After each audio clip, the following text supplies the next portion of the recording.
On a peu l'occasion d'être spectateur du quotidien d'une classe. Brute, sans phare, fait de perfection et d'imperfection, de coups de génie et d'imprévus. Parce qu'on pense que le réel des classes est le meilleur terrain de réflexion et d'amélioration pour nos pratiques d'enseignement, nous vous ouvrons leurs portes. Nous vous invitons à découvrir ces outils pédagogiques afin qu'ils deviennent les vôtres. Bienvenue dans la saison 3 d'Être Prof, le podcast. Une série audio dans laquelle enseignantes et enseignants vous partagent leurs pratiques du quotidien, de la maternelle au lycée. Épisode 17. Expliciter les règles en CP. Apprendre à être élève est un enjeu de taille pour tous les niveaux. Dans sa classe de CP à Maxey-sur-Vèze, Dolores encourage ses élèves à adopter des comportements compatibles avec le vivre ensemble, grâce à un système dont les élèves s'emparent avec sérieux. Quand on commence une journée d'école le matin, on se voit. Qu'est-ce qui se passe? Après s'être dit bonjour, qu'est-ce qui se passe, Lola? Ceux qui parlent trop fort tout de suite, ils ont bien des bâtons. Bonjour Dolores. Bonjour Nathalie.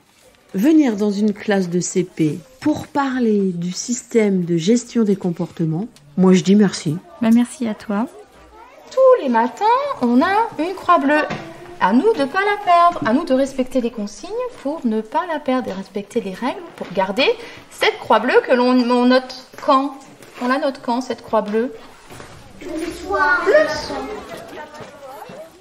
Tu nous présentes le système de régulation des sorties de route que tu utilises?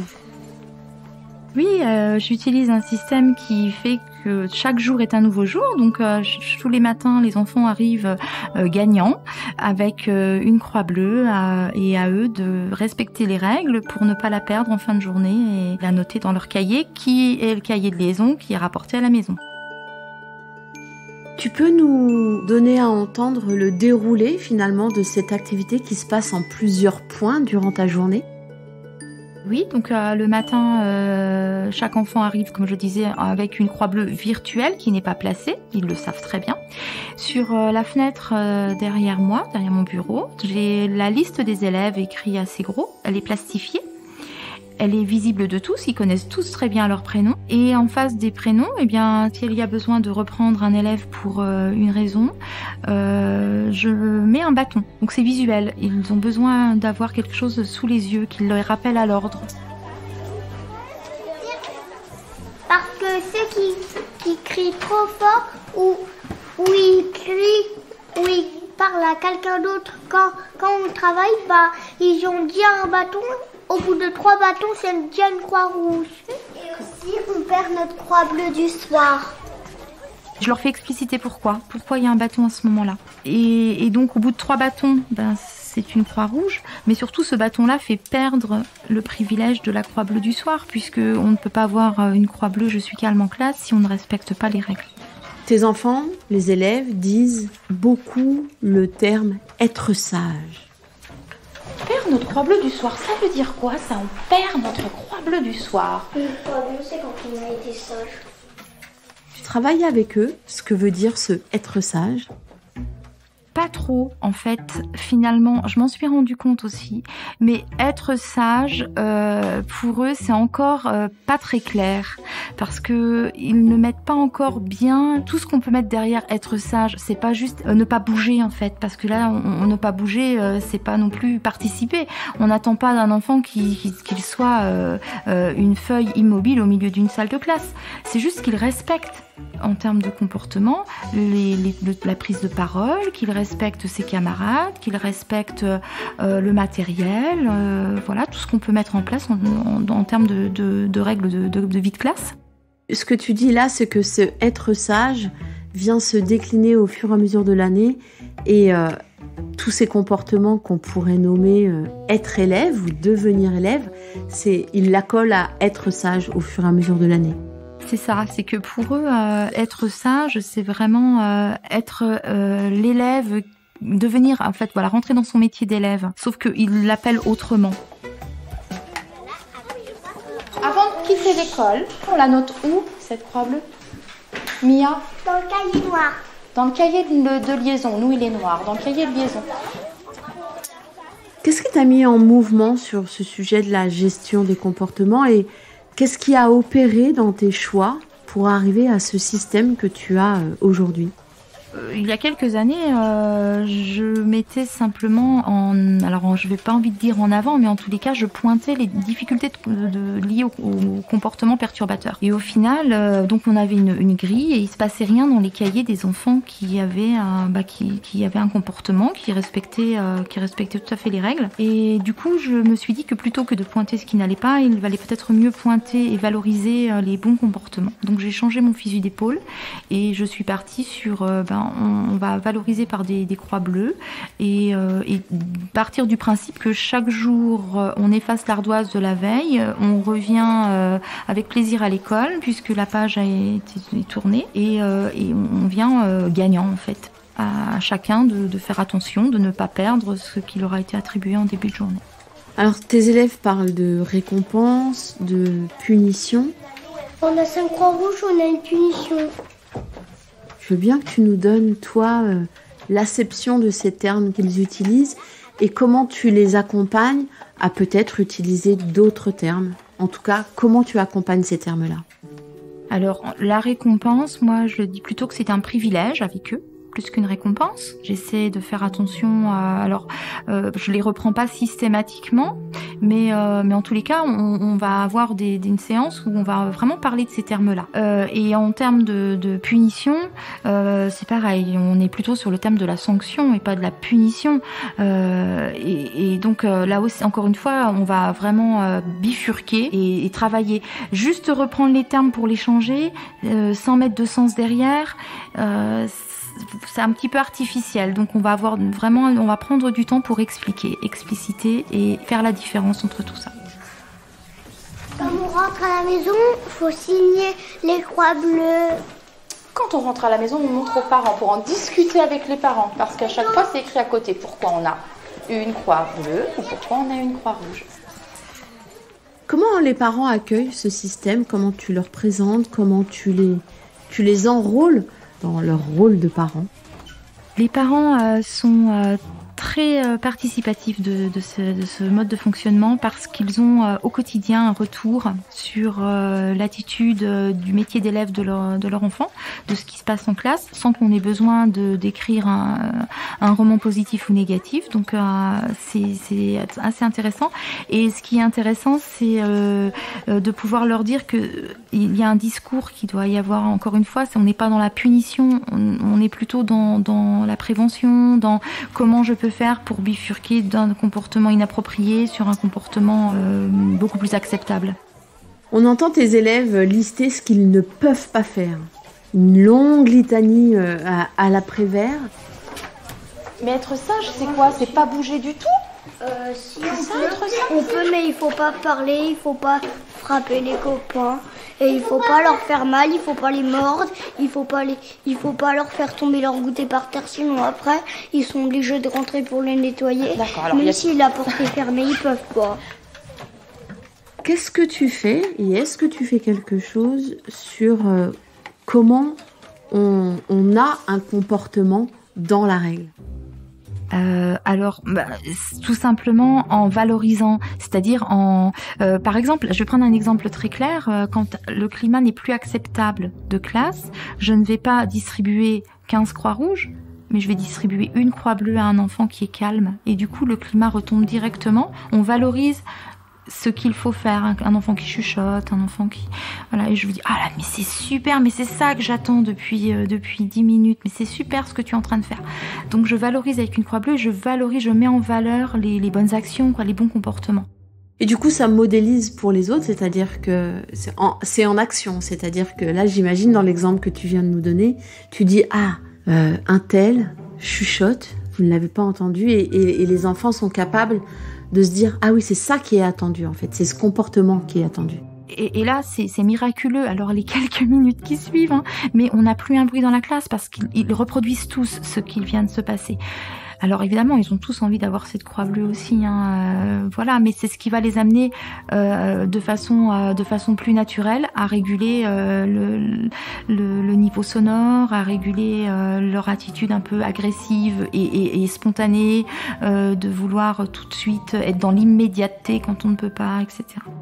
Sur cette modélisation, le rôle modèle du comportement, il y a une ressource sur Être Prof, c'est un tuto vidéo de Fanny, notre mentor maternel, sur la modélisation des comportements, et je le trouve super intéressant sur tout ce sujet d'apprentissage du comportement. Et c'est ce que tu dis depuis le début, valoriser un comportement dans le cadre, eh bien c'est dire pourquoi ce comportement est dans le cadre. Timéo prend un bâton et je ne sais pas si tu remarques, mais il redescend tout de suite. C'est assez typique en fait. Surtout quand on arrive au deuxième bâton. Parce que voilà, on a l'épée de Damoclès qui arrive au-dessus de la tête, et quand les parents jouent le jeu avec nous, et c'est ce qui se passe vraiment, ils savent très bien que voilà, perdre la croix bleue, ça peut arriver parce qu'on peut avoir un petit écart, etc. Mais la croix rouge, c'est quand même une étape au-dessus. Et il y a le motif à côté qui est écrit. Et puis je les fais toujours verbaliser pourquoi il y a cette croix rouge. Donc oui, quand il y a un bâton qui arrive, ça fait redescendre un petit peu en pression. Surtout, c'est que lorsqu'on ne respecte pas les consignes ou les règles de la classe qu'on a ensemble. Comment tu gères les avertissements? On t'entend avertir deux de tes élèves. Donc comment tu gardes mémoire des avertissements? Voilà, comment tu gères? C'est dans le côté alors là, je pense que c'est dans le côté plus personnel, sur l'acceptabilité de la tolérance, du niveau sonore, de ce qui peut se passer. En tous les cas, moi, c'est plus dans mon côté perso, sur ma tolérance, l'acceptation du niveau. J'imagine que ce système, tu l'as éprouvé depuis quelques années. Est-ce que cette possibilité d'être récompensé n'enclenche pas une course à la récompense? Alors ça aurait pu être un écueil, effectivement. Simplement, à aucun moment, je ne les mets en compétition. À aucun moment, je ne valorise le nombre de croix gagnées. Je ne veux même pas savoir, en fait. Puisque quand on arrive à 5 croix bleues, on redémarre un nouveau packaging de 5 croix bleues. Donc, au final, voilà, j'ai pas de... Après, peut-être entre eux, ils en discutent. Moi, j'en ai tant, toi, tu en as tant. Bon, ça fait des maths. Mais j'ai pas ça parce que je ne valorise pas. Enfin, je ne suis pas du tout dans la compétition, à aucun moment. Tu donnes une croix bleue, tu récompenses un de tes élèves à la rentrée de la récréation parce qu'il a fait quelque chose qui est un comportement très positif, en tout cas pour le bien commun. Alors moi, je voudrais en plus féliciter 2 autres enfants qui ont eu des croix bleues en plus. Pourquoi, Alan? Tu peux expliquer pourquoi tu as eu... Oui, tu peux... Parce que j'ai réussi un travail. Alors, c'est pas ça. Dans la cour, qu'est-ce que tu as fait dans la cour, Alan? Ramasser des papiers. Tu as... Ramasser des papiers. Tu as nettoyé la cour, tu as de ton propre chef, ça veut dire tout seul, sans qu'on te le demande. Tu as nettoyé la cour et tu as... Sauver la planète. Là aussi, ça ne les pousse pas à faire des choses et ça ne les entraîne pas dans une course à cette récompense? Pas forcément, parce qu'ils sont dans leur petit monde de jeu, ils vivent leur petite vie. Maintenant, un enfant qui veut un petit peu rattraper la bourde, voilà, il va essayer de trouver une façon de se racheter parfois. Et ça encore, ça dépend vraiment des caractères des enfants. Certains vont vouloir systématiquement faire encore une bonne action supplémentaire. Et voilà. Après, pourquoi pas? Pourquoi pas? Moi, ça m'embête pas. Enfin, j'ai pas de mauvais rapport par rapport à ça. Enfin, et d'autres, c'est pas leur priorité. Donc, et puis ça peut donner des idées aux autres. Ça peut faire effet boule de neige. Dans le positif, ça me va. Oui, c'est une dynamique positive. Ce que je trouve très fort, c'est le bilan que tu fais avec eux en fin d'après-midi. Alors, on va faire le bilan de la journée. Moi, je vois chez les CP, je vois que Mia a perdu sa croix bleue aujourd'hui. Tu te souviens pourquoi, Mia? Tu ne te souviens plus pourquoi? Tu criais, Mia, en classe. Trop fort. Pourquoi je trouve ça puissant? Parce que tu leur redemandes de réexpliciter ce qui s'est passé, et je trouve que ça enlève ce qui pourrait paraître peut-être un peu arbitraire, c'est-à-dire que c'est des enfants de CP. On peut imaginer qu'un bâton obtenu le matin, peut-être qu'ils se souviennent plus trop. Et je trouve que ça a un rôle pédagogique très très fort. Tu l'as toujours fait, ce bilan? Je l'ai toujours fait du moment que je suis passée à la croix bleue gagnée le matin et qu'il ne faut pas perdre le soir. Parce que sinon on ne sait plus pourquoi on l'a plus, qu'est-ce qui se passe. Et l'idée, c'est pas tant d'avoir cette croix bleue, c'est de comprendre ce qui n'a pas été dans la journée, ce qui est amélioré. Et si c'est toujours le même motif, il n'y a pas un petit souci, tu parles pas un peu trop fort tous les jours. Voilà, si c'est toujours le même motif qui revient, c'est peut-être qu'il y a quelque chose à travailler de ce côté-là. Donc il y a une trace écrite. Alors il y a une trace, c'est visible pour les enfants, mais c'est visible pour nous aussi. On sait ce qui pêche un petit peu au niveau relationnel avec les autres. Si c'est au niveau je prends la parole comme ça parce que je suis chez moi et je ne fais pas du tout attention aux autres, ou bien voilà. Enfin, en tous les cas, on sait un petit peu vers quoi on s'oriente sur le comportement. Est-ce que ça t'arrive de les accompagner et de leur proposer d'autres manières de faire? Oui, surtout lors des récréations. Surtout lors des récréations, parce qu'on prend un petit peu plus le temps, c'est vrai, d'expliciter. Et quand ils viennent me dire qu'il y a eu tel ou tel souci, la proposition vient pas de moi.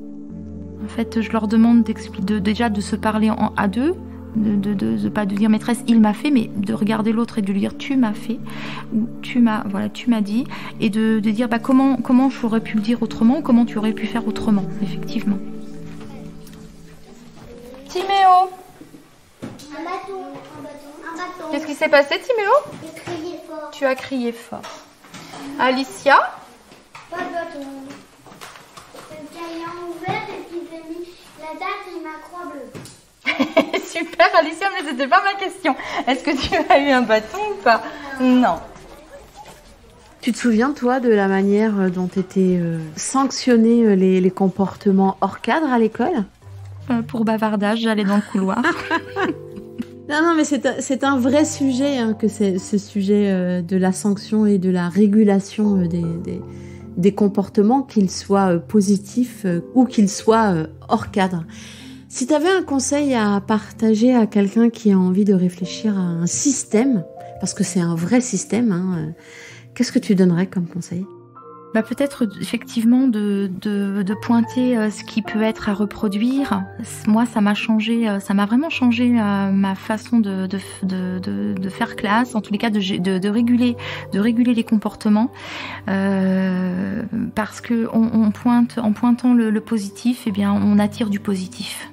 Merci Dolores. Merci Nathalie. C'était Être prof, le podcast. Une série audio animée par Nathalie Dreyfus, enregistrée par Yanis Dokuto, Théo Cancelli et Laurine Bonnefoy, montée par Jeanne-Marie Desnos, réalisée et mixée par Benjamin Masset et Yann Thierry, et produite par l'Acme Productions. Si vous avez envie d'approfondir le sujet, retrouvez plus de ressources sur êtreprof.fr.